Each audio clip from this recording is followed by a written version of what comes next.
Hello, this is Laura. Welcome to my YouTube channel.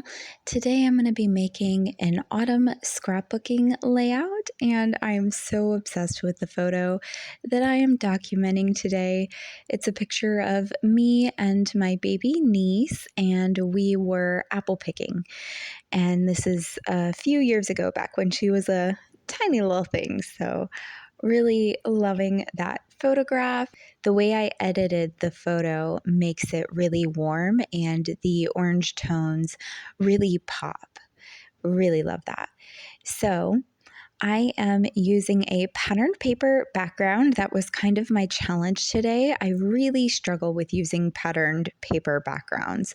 I tend to use patterned papers more as like photo mats and stuff.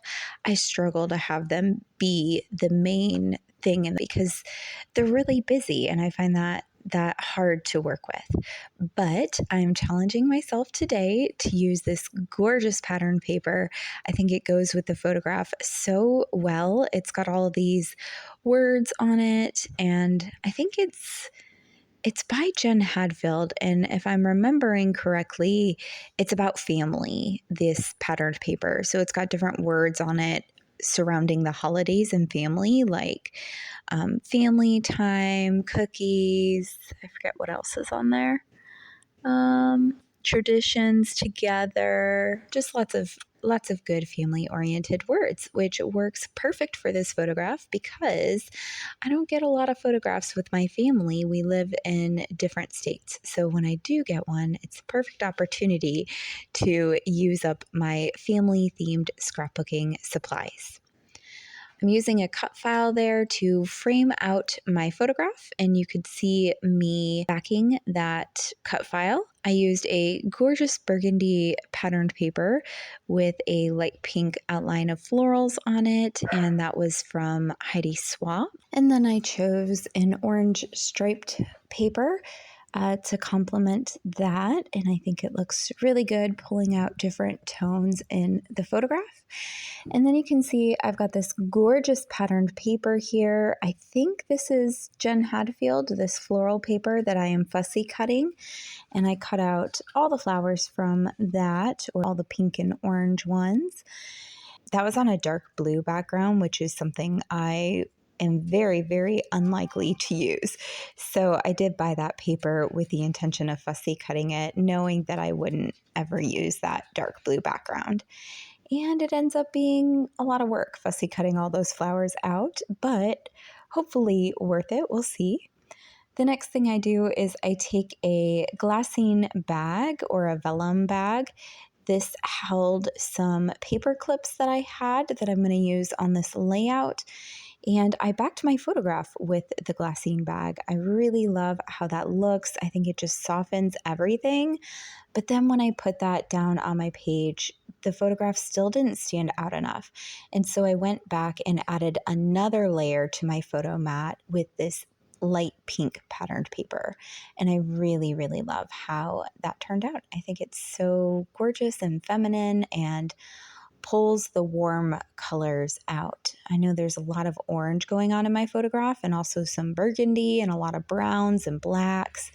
And so adding these pinks, I think, softens up the whole layout and the photograph, and focuses on the feminine parts of the photograph, which I love. I'm all about feminine things, both in life and style and with scrapbooking. It's kind of my style. I just like it girly. So I added that gorgeous copper heart paperclip to my photo mat, and you can see now I am just going to mess around with all these fussy cut flowers and try to find different spots for them.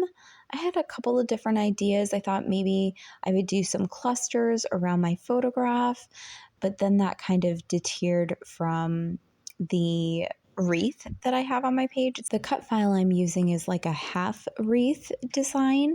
I want to use these fussy cut flowers to kind of frame that and go along with it. So that's what I do.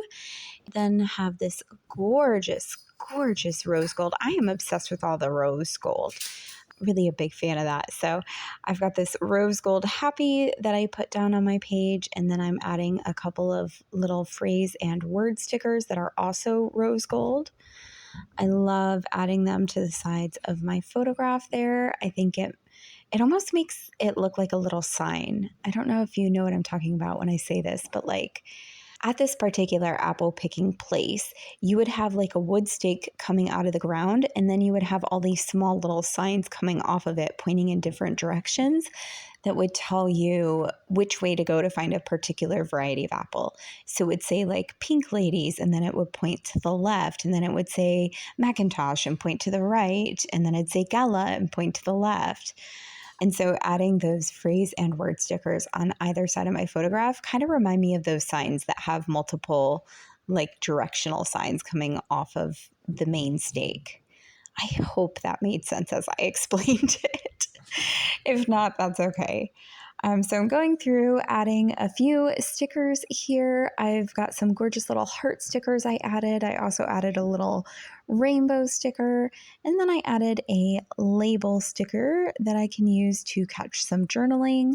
That is a struggle spot for me on these pattern paper backgrounds. I like to journal on my pages, and that doesn't give me a whole lot of opportunity to when the background is patterned. So definitely like adding a large label so that way I can do some journaling there.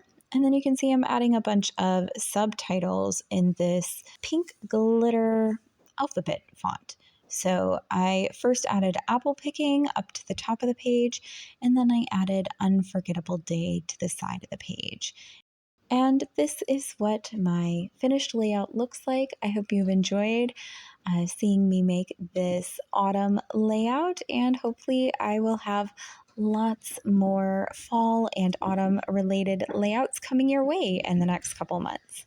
I hope you have a wonderful day and are feeling creatively inspired. I will catch you in the next video. Bye.